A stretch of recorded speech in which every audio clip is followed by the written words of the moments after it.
क्या रहे तो कितने ही वाक्य याद आते हैं, लेकिन इसमें भी एक पल ऐसा है जो बहुत खास है। वो पल था जब पिछले साल 15 नवंबर को मैं भगवान बिरसा मुंडा की जन्म जयंती पर उनकी जन्मस्थली झारखंड के उलिहातू गांव गया था। इस यात्रा का मुझ पर बहुत बड़ा प्रभाव पड़ा। मैं देश का पहला प्रधानमंत्री हूं जिसे इस पवित्र भूमि की मिट्टी को अपने मस्तक से लगाने का सौभाग्य मिला। उस क्षण मुझे न सिर्फ स्वतंत्रता संग्राम की शक्ति महसूस हुई, बल्कि इस धरती की शक्ति से जुड़ने का भी अवसर मिला। मुझे एहसास हुआ कि कैसे एक संकल्प को पूरा करने का साहस देश के करोड़ों लोगों का भाग्य बदल सकता है। साथियों, भारत में हर युग में कुछ चुनौतियां आई और हर युग में ऐसे असाधारण भारतवासी जन्मे जिन्होंने इन चुनौतियों का सामना किया। आज की मन की बात में मैं साहस और दूरदृष्टि रखने वाले ऐसे ही दो महानायकों की चर्चा करूंगा। इनकी 150वीं जन्म जयंती को देश ने मनाने का निश्चय किया है। 31 अक्टूबर से सरदार पटेल का 150वीं जन्म जयंती का वर्ष शुरू होगा। इसके बाद 15 नवंबर से भगवान बिरसा मुंडा का 150वां जन्म जयंती वर्ष शुरू होगा। इन दोनों महापुरुष ने अलग अलग चुनौतियां देखी, लेकिन दोनों का विजन एक था, देश की एकता। साथियों, बीते वर्षों में देश ने ऐसे महान नायक नायिकाओं की जन्म जयंतियों को नई ऊर्जा से मनाकर नई पीढ़ी को नई प्रेरणा दी है। आपको याद होगा, जब हमने महात्मा गांधी जी की 150वीं जन्म जयंती मनाई थी तो कितना कुछ खास हुआ था। न्यूयॉर्क के टाइम्स स्क्वायर से अफ्रीका के छोटे से गांव तक विश्व के लोगों ने भारत के सत्य और अहिंसा के संदेश को समझा, उसे फिर से जाना, उसे जिया। नौजवानों से बुजुर्गों तक, भारतीयों से विदेशियों तक, हर किसी ने गांधी जी के उपदेशों को नए संदर्भ में समझा, नई वैश्विक परिस्थितियों में उन्हें जाना। जब हमने स्वामी विवेकानंद जी की 150वीं जन्म जयंती मनाई तो देश के नौजवानों ने भारत की आध्यात्मिक और सांस्कृतिक शक्ति को नई परिभाषाओं में समझा। इन योजनाओं ने हमें ये एहसास दिलाया कि हमारे महापुरुष अतीत में खो नहीं जाते, बल्कि उनका जीवन हमारे वर्तमान को भविष्य का रास्ता दिखाता है।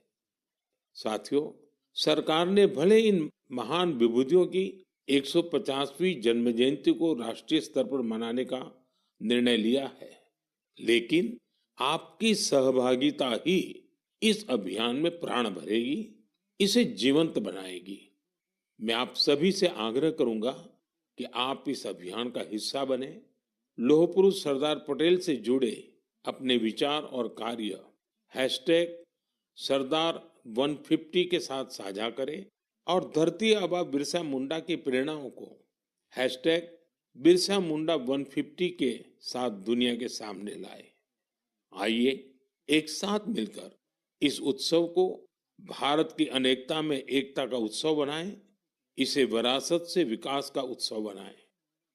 मेरे प्यारे देशवासियों, आपको वो दिन याद जरूर होंगे जब छोटा भीम टीवी पर आना शुरू हुआ था। बच्चे तो इसे कभी भूल नहीं सकते। कितना एक्साइटमेंट था छोटा भीम को लेकर।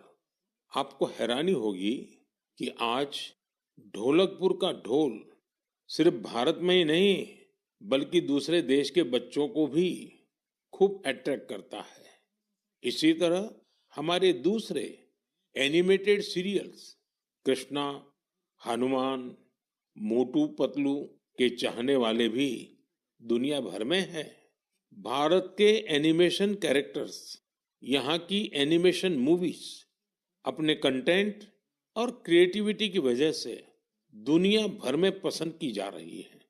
आपने देखा होगा कि स्मार्टफोन से लेकर सिनेमा स्क्रीन तक, गेमिंग कंसोल से लेकर वर्चुअल रियलिटी तक, एनिमेशन हर जगह मौजूद है। एनिमेशन की दुनिया में भारत नई क्रांति करने की राह पर है। भारत के गेमिंग स्पेस का भी तेजी से विस्तार हो रहा है। इंडियन गेम्स भी इन दिनों दुनिया भर में पॉपुलर हो रहे हैं। कुछ महीने पहले मैंने भारत के लीडिंग गेमर्स के साथ मुलाकात की थी। तब मुझे इंडियन गेम्स की अमेजिंग क्रिएटिविटी और क्वालिटी को जानने समझने का मौका मिला था। वाकई देश में क्रिएटिव एनर्जी की एक लहर चल रही है। एनिमेशन की दुनिया में मेड इन इंडिया और मेड बाय इंडियंस छाया हुआ है। आपको ये जानकर खुशी होगी कि आज भारत के टैलेंट विदेशी प्रोडक्शन का भी अहम हिस्सा बन रहे हैं। अभी वाली स्पाइडरमैन हो या ट्रांसफॉर्मर्स, इन दोनों मूवीज में हरिनारायण राजीव के कंट्रीब्यूशन को लोगों ने खूब सराहा है। भारत के एनिमेशन स्टूडियो डिज्नी और वार्नर ब्रदर्स जैसी दुनिया के जाने माने प्रोडक्शन कंपनीज के साथ काम कर रहे हैं।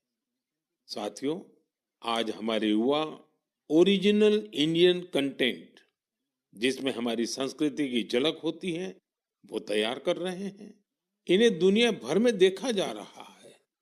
एनिमेशन सेक्टर आज एक ऐसी इंडस्ट्री का रूप ले चुका है कि जो दूसरी इंडस्ट्रीज को ताकत दे रहा है। जैसे इन दिनों वीआर टूरिज्म बहुत फेमस हो रहा है। आप वर्चुअल टूर के माध्यम से अजंता की गुफाओं को देख सकते हैं, कोणार्क मंदिर के कॉरिडोर में टहल सकते हैं या फिर वाराणसी के घाटों का आनंद ले सकते हैं। ये सभी वीआर एनिमेशन भारत के क्रिएटर्स ने तैयार किए हैं। वीआर के माध्यम से इन जगहों को देखने के बाद कई लोग वास्तविकता में इन पर्यटन स्थलों का दौरा करना चाहते हैं।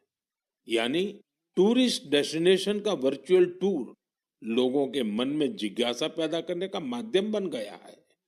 आज इस सेक्टर में एनिमेटर्स के साथ ही story tellers, writers, voice over experts, musicians, game developers, VR और एआर एक्सपर्ट्स, उनकी भी मांग लगातार बढ़ती जा रही है। इसलिए मैं भारत के युवाओं से कहूंगा, अपनी क्रिएटिविटी को विस्तार दे। क्या पता दुनिया का अगला सुपरहिट एनिमेशन आपके कंप्यूटर से निकले। अगला वायरल गेम आपका क्रिएशन हो सकता है। एजुकेशनल एनिमेशंस में आपका इनोवेशन बड़ी सफलता हासिल कर सकता है। इसी 28 अक्टूबर को यानी कल वर्ल्ड एनिमेशन डे भी मनाया जाएगा। आइए हम भारत को ग्लोबल एनिमेशन पावर हाउस बनाने का संकल्प लें। मेरे प्यारे देशवासियों, स्वामी विवेकानंद ने एक बार सफलता का मंत्र दिया था। उनका मंत्र था, कोई एक आइडिया लीजिए, उस एक आइडिया को अपनी जिंदगी बनाइए, उसे सोचिए, उसका सपना देखिए, उसे जीना शुरू करिए। आज आत्मनिर्भर भारत अभियान भी सफलता के इसी मंत्र पर चल रहा है। ये अभियान हमारी सामूहिक चेतना का हिस्सा बन गया है, लगातार पग पग पर हमारी प्रेरणा बन गया है। आत्मनिर्भरता हमारी पॉलिसी ही नहीं, हमारा पैशन बन गया है। बहुत साल नहीं हुए, सिर्फ 10 साल पहले की बात है। तब अगर कोई कहता था कि किसी कॉम्प्लेक्स टेक्नोलॉजी को भारत में विकसित करना है, तो कई लोगों को विश्वास नहीं होता था, तो कई उपहास उड़ाते थे। लेकिन आज वही लोग देश की सफलता को देखकर अचंभे में रहते हैं। आत्मनिर्भर हो रहा भारत हर सेक्टर में कमाल कर रहा है। आप सोचिए, एक जमाने में मोबाइल फोन इंपोर्ट करने वाला भारत आज दुनिया का दूसरा सबसे बड़ा मैन्युफैक्चरर बन गया है। कभी दुनिया में सबसे ज्यादा डिफेंस इक्विपमेंट खरीदने वाला भारत आज 85 देशों को एक्सपोर्ट भी कर रहा है। स्पेस टेक्नोलॉजी में भारत आज चंद्रमा के साउथ पोल पर पहुंचने वाला पहला देश बना है। और एक बात तो मुझे सबसे ज्यादा अच्छी लगती है, वो ये है कि आत्मनिर्भरता का ये अभियान अब सिर्फ सरकारी अभियान नहीं है। अब आत्मनिर्भर भारत अभियान एक जन अभियान बन रहा है। हर क्षेत्र में उपलब्धियां हासिल कर रहे हैं। जैसे इसी महीने लद्दाख के हानले में हमने एशिया की सबसे बड़ी इमेजिंग टेलीस्कोप मैस का भी उद्घाटन किया है। ये 4,300 मीटर की ऊंचाई पर स्थित है। जानते हैं इसकी भी खास बात क्या है? ये मेड इन इंडिया है।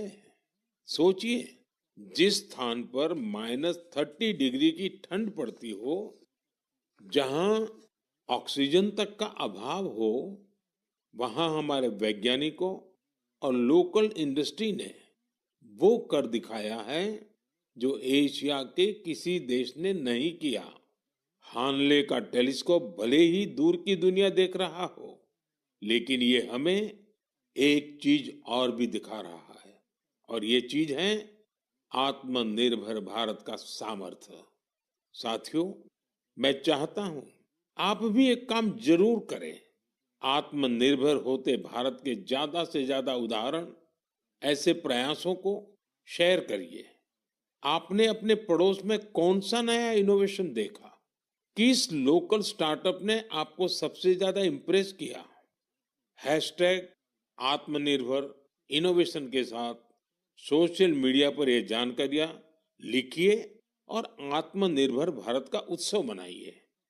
त्योहारों के इस मौसम में तो हम सब आत्मनिर्भर भारत के इस अभियान को और मजबूत करते हैं। हम वोकल फॉर लोकल के मंत्र के साथ अपनी खरीदारी करते हैं। ये नया भारत है जहां इम्पॉसिबल सिर्फ एक चैलेंज है, जहां मेक इन इंडिया अब मेक फॉर द वर्ल्ड बन गया है, जहां हर नागरिक इनोवेटर है, जहां हर चैलेंज एक अपॉर्चुनिटी है।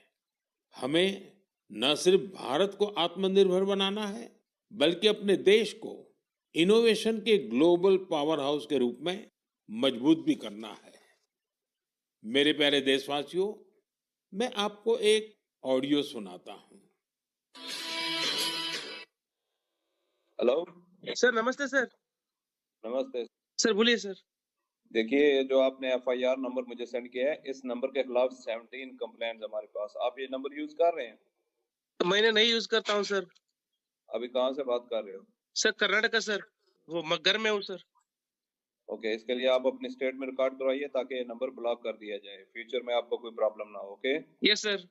अभी मैं आपको कनेक्ट कर रहा हूँ, ये आपका इन्वेस्टिगेशन ऑफिसर है। आप अपनी स्टेट में रिकॉर्ड करवाइए ताकि ये नंबर ब्लॉक कर दिया जाए। Okay, yes sir, yes sir, yes sir. अब बताइएगा मैं किसके साथ बात कर रहा हूँ। अपना आधार कार्ड मुझे शो कीजिएगा वेरीफाई करने के लिए, बताइएगा। सर मेरे पास अभी नहीं है sir Aadhaar card sir, please sir. Phone आपके फोन में है? नहीं सर। फोन में आधार कार्ड की पिक्चर नहीं है आपके पास? नहीं है सर। नंबर याद है आपको? सर नहीं है सर, नंबर भी याद नहीं है सर। हमने सिर्फ वेरीफाई करना है। ओके, वेरीफाई करने के लिए नहीं सर। आप डरिए ना, डरिए ना। अगर आपने कुछ नहीं किया तो आप डरिए ना। हाँ सर, हाँ सर। अगर आपके पास आधार कार्ड है तो मुझे दिखा दीजिए वेरीफाई करने नहीं के लिए। सर, नहीं सर, मैं गांव को आया था सर, घर में है सर। Okay, coming. जय हिंद। इस व्यक्ति के वन साइड वीडियो का रिकॉर्ड करो as per the protocol. Okay, ये ऑडियो सिर्फ जानकारी के लिए नहीं, ये कोई मनोरंजन वाला ऑडियो नहीं है। एक गहरी चिंता को लेकर के ऑडियो आया है। आपने अभी जो बातचीत सुनी, वो डिजिटल अरेस्ट के फरेब की है।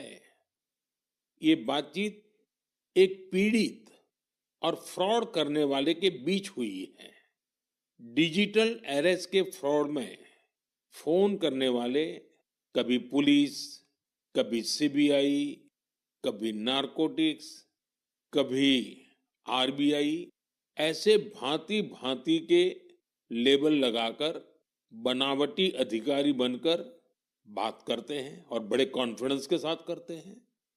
मुझे मन की बात के बहुत से श्रोताओं ने कहा कि इसकी चर्चा जरूर करनी चाहिए।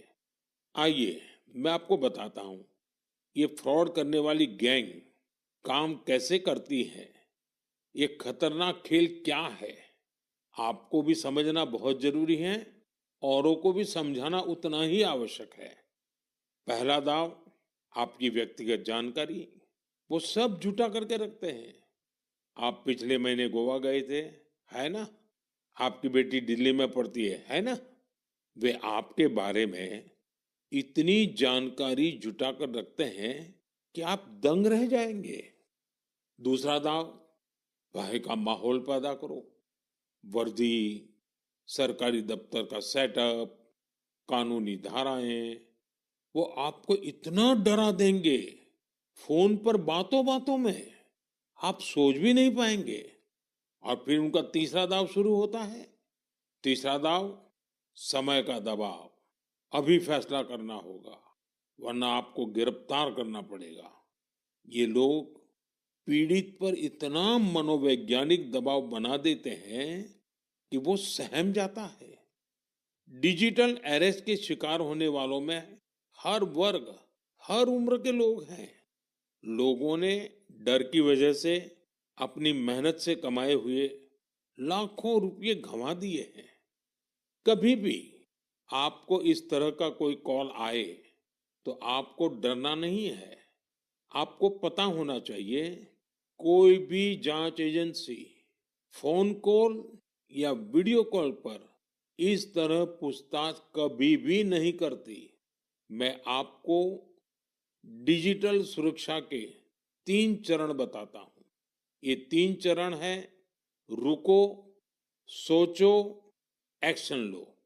कॉल आते ही रुको, घबराए नहीं, शांत रहे, जल्दबाजी में कोई कदम न उठाएं, किसी को अपनी व्यक्तिगत जानकारी न दें। संभव हो तो स्क्रीनशॉट लें और रिकॉर्डिंग जरूर करें। इसके बाद आता है दूसरा चरण। पहला चरण था रुको, दूसरा चरण है सोचो। कोई भी सरकारी एजेंसी फोन पर ऐसे धमकी नहीं देती, न ही वीडियो कॉल पर पूछताछ करती है, न ही ऐसे पैसा की मांग करती है। अगर डर लगे तो समझिए कुछ गड़बड़ है। और पहला चरण, दूसरा चरण और अब मैं कहता हूं तीसरा चरण। पहले चरण में मैंने कहा रुको, दूसरे चरण में मैंने कहा सोचो और तीसरा चरण कहता हूं एक्शन लो। राष्ट्रीय साइबर हेल्पलाइन 1930 डायल करें। cybercrime.gov.in पर रिपोर्ट करें। परिवार और पुलिस को सूचित करें। सबूत सुरक्षित रखें। रुको, बाद में सोचो और फिर एक्शन लो। ये 3 चरण आपकी डिजिटल सुरक्षा का रक्षक बनेंगे। साथियों, मैं फिर कहूंगा, डिजिटल अरेस्ट जैसी कोई व्यवस्था कानून में नहीं है। ये सिर्फ फ्रॉड है, फरेब है, झूठ है, बदमाशों का गिरोह है। और जो लोग ऐसा कर रहे हैं वो समाज के दुश्मन है। डिजिटल अरेस्ट के नाम पर जो फरेब चल रहा है उससे निपटने के लिए तमाम जांच एजेंसियां राज्य सरकारों के साथ मिलकर काम कर रही है। इन एजेंसियों में तालमेल बनाने के लिए नेशनल साइबर कोऑर्डिनेशन सेंटर की स्थापना की गई है। एजेंसियों की तरफ से ऐसे फ्रॉड करने वाली हजारों वीडियो कॉलिंग आईडी को ब्लॉक किया गया है। लाखों सिम कार्ड, मोबाइल फोन और बैंक अकाउंट्स को भी ब्लॉक किया गया है। एजेंसियां अपना काम कर रही है, लेकिन डिजिटल अरेस्ट के नाम पर हो रहे स्कैम से बचने के लिए बहुत जरूरी है हर किसी की जागरूकता, हर नागरिक की जागरूकता। जो लोग भी इस तरह के साइबर फ्रॉड का शिकार होते हैं, उन्हें ज्यादा से ज्यादा लोगों को इसके बारे में बताना चाहिए। आप जागरूकता के लिए हैशटैग सेफ डिजिटल इंडिया का प्रयोग कर सकते हैं। मैं स्कूलों और कॉलेजों को भी कहूंगा कि साइबर स्कैम के खिलाफ मुहिम में छात्रों को भी जोड़े। समाज में सबके प्रयासों से ही हम इस चुनौती का मुकाबला कर सकते हैं। मेरे प्यारे देशवासियों, हमारे बहुत सारे स्कूली बच्चे कैलीग्राफी यानी सुलेख में काफी दिलचस्पी रखते हैं। इसके जरिए हमारी लिखावट साफ, सुंदर और आकर्षक बनी रहती है। आज जम्मू कश्मीर में इसका उपयोग लोकल कल्चर को लोकप्रिय बनाने के लिए किया जा रहा है। यहाँ के अनंतनाग की फिरदौसा बशीर जी, उनको कैलीग्राफी में महारत हासिल है। इसके जरिए वे स्थानीय संस्कृति के कई पहलुओं को सामने ला रही हैं। फिरदौसा जी की कैलीग्राफी ने स्थानीय लोगों, विशेषकर युवाओं को अपनी ओर आकर्षित किया है। ऐसा ही एक प्रयास उधमपुर के गोरीनाथ जी भी कर रहे हैं। एक सदी से भी अधिक पुरानी सारंगी के जरिए वे डोगरा संस्कृति और विरासत के विभिन्न रूपों को सहेजने में जुटे हैं। सारंगी की धुनों के साथ वे अपनी संस्कृति से जुड़ी प्राचीन कहानियां और ऐतिहासिक घटनाओं को दिलचस्प तरीके से बताते हैं। देश के अलग अलग हिस्सों में भी आपको ऐसे कई असाधारण लोग मिल जाएंगे जो सांस्कृतिक विरासत के संरक्षण के लिए आगे आए हैं। डी वैकुंठम करीब 50 साल से चेरियाल फोक आर्ट को लोकप्रिय बनाने में जुटे हैं। तेलंगाना से जुड़ी इस कला को आगे बढ़ाने का उनका यह प्रयास अद्भुत है। चेरियाल पेंटिंग्स को तैयार करने की प्रक्रिया बहुत ही यूनिक है। यह एक स्क्रोल के स्वरूप में कहानियों को सामने लाती है। इसमें हमारी हिस्ट्री और माइथोलॉजी की पूरी झलक मिलती है। छत्तीसगढ़ में नारायणपुर के बुटलूराम माथरा जी अबुझ माड़िया जनजाति की लोक कला को संरक्षित करने में जुटे हुए हैं। पिछले 4 दशकों से वे अपने इस मिशन में लगे हुए हैं। उनकी ये कला बेटी बचाओ, बेटी पढ़ाओ और स्वच्छ भारत जैसे अभियान से लोगों को जोड़ने में भी बहुत कारगर रही है। साथियों, अभी हम बात कर रहे थे कैसे कश्मीर की वादियों से लेकर छत्तीसगढ़ के जंगलों तक हमारी कला और संस्कृति नए नए रंग बिखेर रही है। लेकिन यह बात यही खत्म नहीं होती। हमारी इन कलाओं की खुशबू दूर दूर तक फैल रही है। दुनिया के अलग अलग देशों में लोग भारतीय कला और संस्कृति से मंत्र मुग्ध हो रहे हैं। जब मैं आपको उधमपुर में गूंजती सारंगी की बात बता रहा था, तब मुझे याद आया कि कैसे हजारों मील दूर रूस के शहर याकुत्स्क में भी भारतीय कला की मधुर धुन गूंज रही है। कल्पना कीजिए, सर्दी का एकाध दिन, -65 डिग्री तापमान, चारों तरफ बर्फ की सफेद चादर और वहां एक थिएटर में दर्शक मंत्र मुग्ध होकर देख रहे हैं कालिदास की अभिज्ञान शाकुंतलम। क्या आप सोच सकते हैं, दुनिया के सबसे ठंडे शहर याकुत्स्क में भारतीय साहित्य की गर्मजोशी? ये कल्पना नहीं, सच है। हम सबको गर्व और आनंद से भर देने वाला सच। साथियों, कुछ हफ्ते पहले मैं लाओस भी गया था। वो नवरात्रि का समय था और वहां मैंने कुछ अद्भुत देखा। स्थानीय कलाकार फलक फलम प्रस्तुत कर रहे थे, लाओस की रामायण। उनकी आंखों में वही भक्ति, उनके स्वर में वही समर्पण जो रामायण के प्रति हमारे मन में है। इसी तरह कुवैत में श्री अब्दुल्ला अल बारून ने रामायण और महाभारत का अरबी में अनुवाद किया है। ये कार्य मात्र अनुवाद नहीं, बल्कि दो महान संस्कृतियों के बीच एक सेतु है। उनका यह प्रयास अरब जगत में भारतीय साहित्य की नई समझ विकसित कर रहा है। पेरू से एक और प्रेरक उदाहरण है एर्लिंदा गार्सिया। वहां के युवाओं को भारत नाट्यम सिखा रही है और मारिया वाल्देस ओडिसी नृत्य का प्रशिक्षण दे रही है।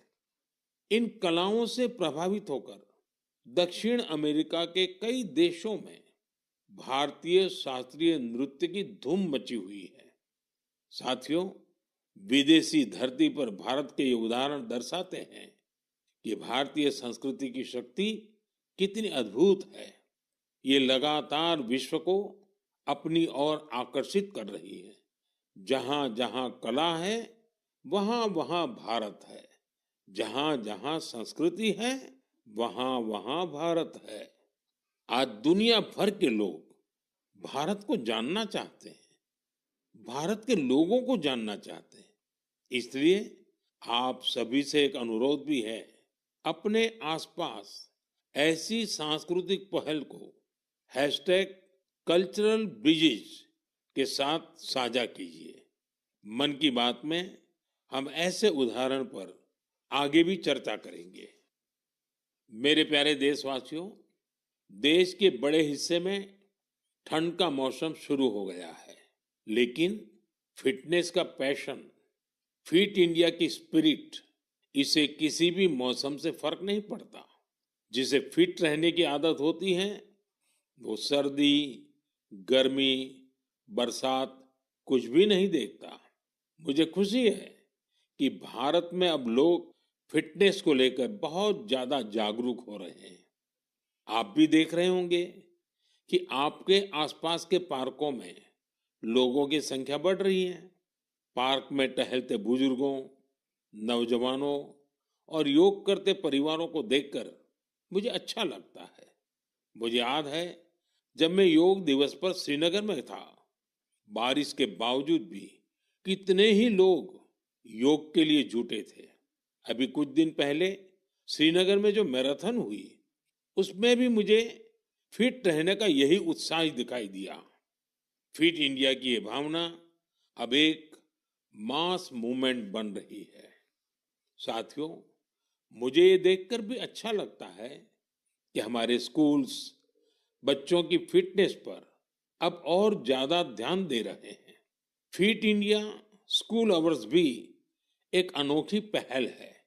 स्कूल्स अपने फर्स्ट पीरियड का इस्तेमाल अलग अलग फिटनेस एक्टिविटीज के लिए कर रहे हैं। कितने ही स्कूलों में किसी दिन बच्चों को योग करवाया जाता है, कभी किसी दिन एरोबिक्स के सेशन होते हैं, तो एक दिन स्पोर्ट्स स्किल पर काम किया जाता है। किसी दिन खो खो और कबड्डी जैसे पारंपरिक खेल खिलाए जा रहे हैं और इसका असर भी बहुत शानदार है। अटेंडेंस अच्छी हो रही है, बच्चों का कंसंट्रेशन बढ़ रहा है और बच्चों को मजा भी आ रहा है। साथियों, मैं वेलनेस की ऊर्जा हर जगह देख रहा हूँ। मन की बात के भी बहुत से श्रोताओं ने मुझे अपने अनुभव भेजे हैं। कुछ लोग तो बहुत ही रोचक प्रयोग कर रहे हैं। जैसे एक उदाहरण है फैमिली फिटनेस आवर का, यानी एक परिवार हर वीकेंड 1 घंटा फैमिली फिटनेस एक्टिविटी के लिए दे रहा है। एक और उदाहरण इंडिजीनियस गेम्स रिवाइवल का है, यानी कुछ परिवार अपने बच्चों को ट्रेडिशनल गेम सिखा रहे हैं, खिला रहे हैं। आप भी अपनी फिटनेस रूटीन के एक्सपीरियंस #फिट इंडिया के नाम सोशल मीडिया पर जरूर शेयर कीजिए। मैं देश के लोगों को एक जरूरी जानकारी भी देना चाहता हूं। इस बार 31 अक्टूबर को सरदार पटेल जी की जयंती के दिन ही दीपावली का पर्व भी है। हम हर साल 31 अक्टूबर को राष्ट्रीय एकता दिवस पर रन फॉर यूनिटी का आयोजन करते हैं। दीपावली की वजह से इस बार 29 अक्टूबर यानी मंगलवार को रन फॉर यूनिटी का आयोजन किया जाएगा। मेरा आग्रह है, ज्यादा से ज्यादा संख्या में इसमें हिस्सा लीजिए। देश की एकता के मंत्र के साथ ही फिटनेस के मंत्र को भी हर तरफ फैलाइए। मेरे प्यारे देशवासियों, मन की बात में इस बार इतना ही। आप अपने फीडबैक जरूर भेजते रहें। ये त्योहारों का समय है। मन की बात के श्रोताओं को धनतेरस, दिवाली, छठ पूजा, गुरु नानक जयंती और सभी पर्वों की बहुत बहुत शुभकामनाएं। आप सभी पूरे उत्साह के साथ त्योहार मनाएं। वोकल फॉर लोकल का मंत्र याद रखें। कोशिश करें कि त्योहारों के दौरान आपके घर में स्थानीय दुकानदारों से खरीदा गया सामान जरूर आए। एक बार फिर आप सभी को आने वाले पर्वों की बहुत बहुत बधाई। धन्यवाद।